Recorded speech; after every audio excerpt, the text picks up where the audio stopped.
All right, good evening everyone. Welcome back to my channel. And if you're new, my name is Riley. And on this channel, I'm documenting my journey getting a cochlear implant. And I did get it on my left side. You might be able to see that. I chose the color black and I went with the company Cochlear. I'd like to apologize to my viewers, to everyone for bringing the videos out a lot later than I said I was. My goal initially was to put out a video a couple days after surgery, but it's been about almost 2 weeks now, so I apologize for that and for keeping everyone waiting. But today's video I'll be talking about the surgery and some other videos that I'll be rolling out. I'm going to roll them out much quicker than 2 weeks, maybe next couple of days.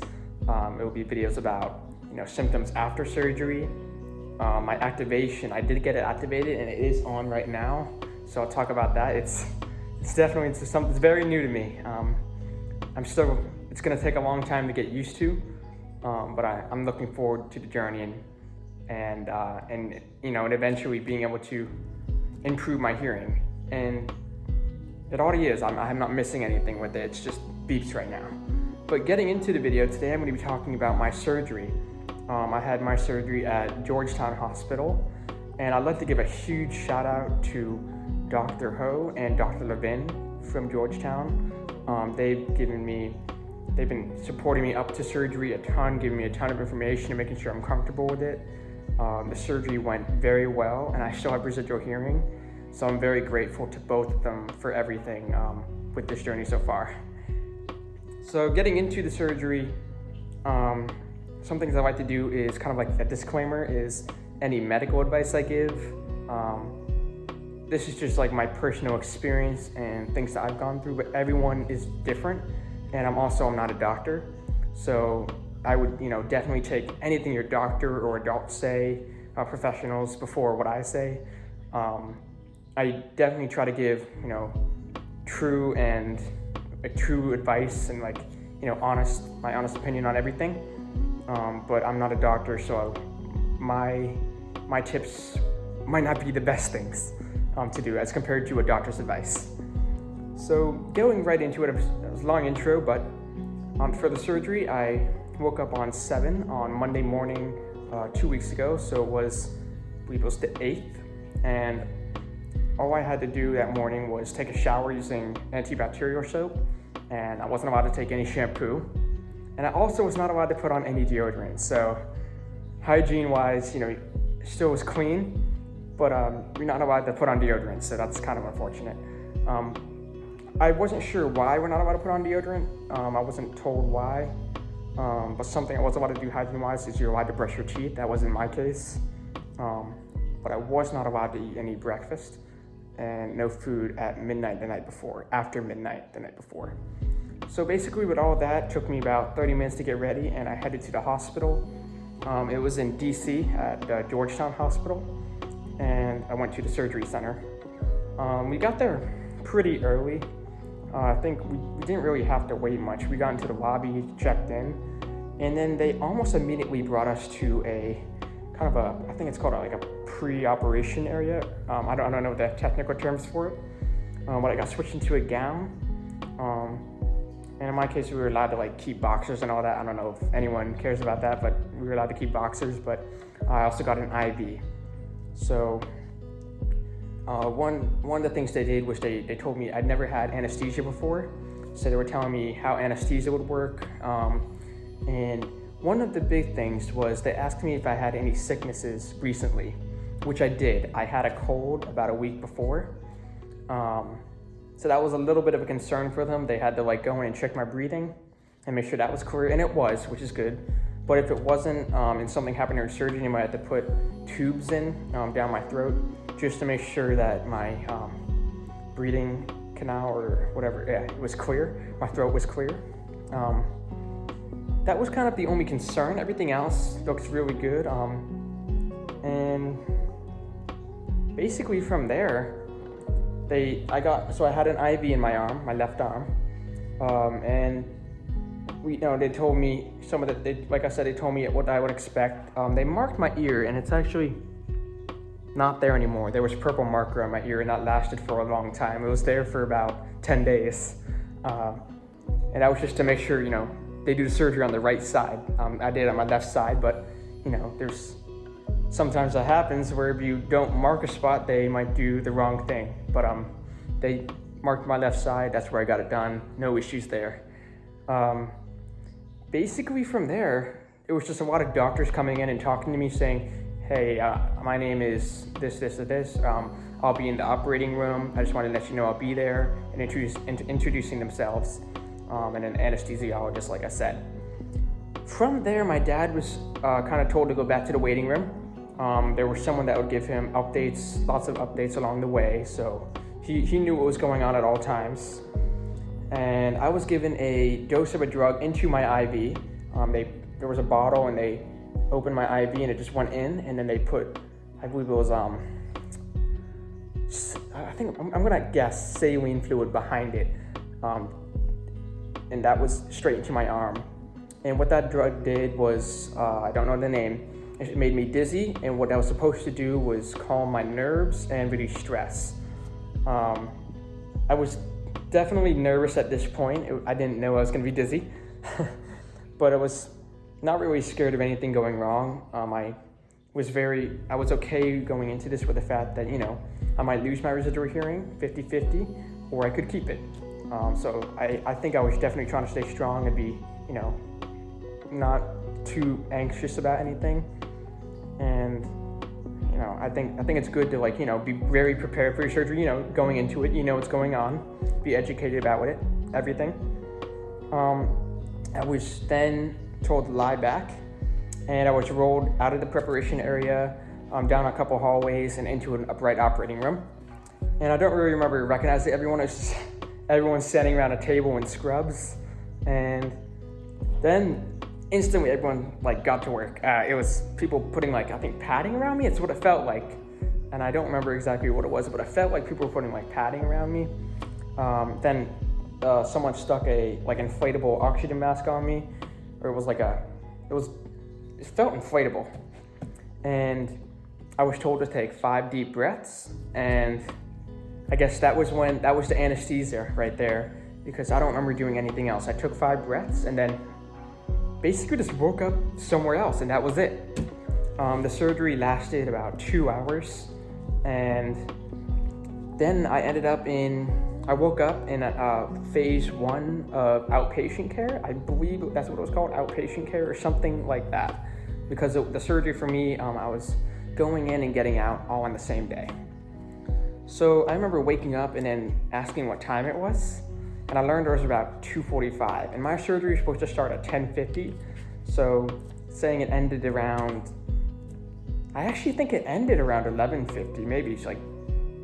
It was because we got there early, and then it took me back, and instantly, we started getting into the pre-operation and bringing me to the back. So I don't think it took that long to get done. I think I was probably done around 11:50, and then I just was out. The anesthesia knocked me out.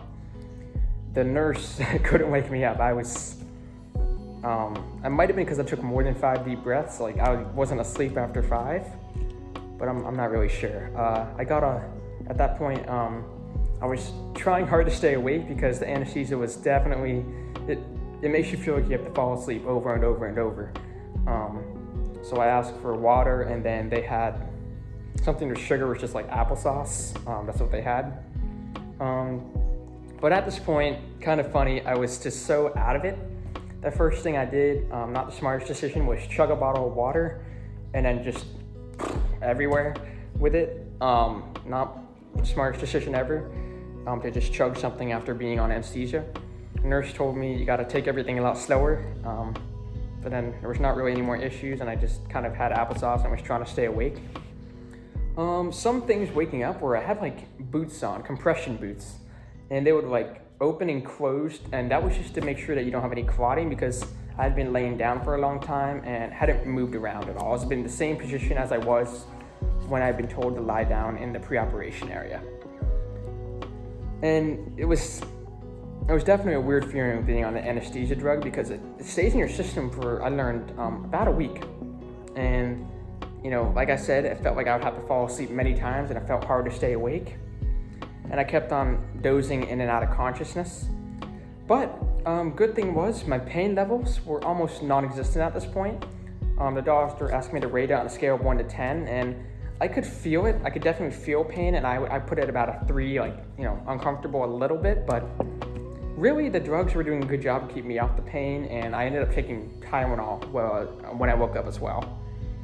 And you're gonna get, when you go into surgery, you'll probably get a cap, and it was a big white plastic cap around your ear, and it's filled with gauze.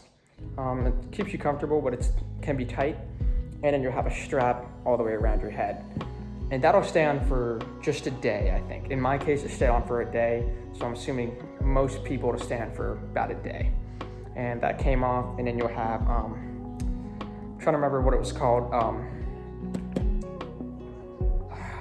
Basically, it's like a tape over your incision behind the ear.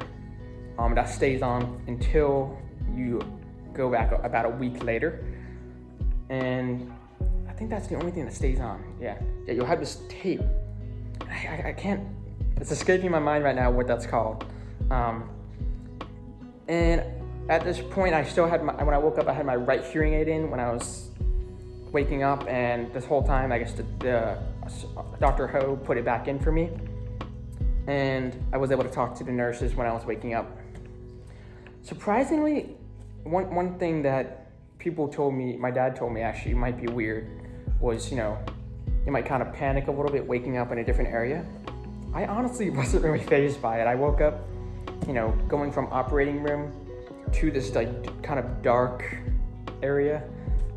It was basically your typical hospital room, but they're all next to each other, and they're just, the only thing separating you from other people is curtains and stuff. I didn't really feel panicked by the fact that I was somewhere else. I mean, I was so tired too.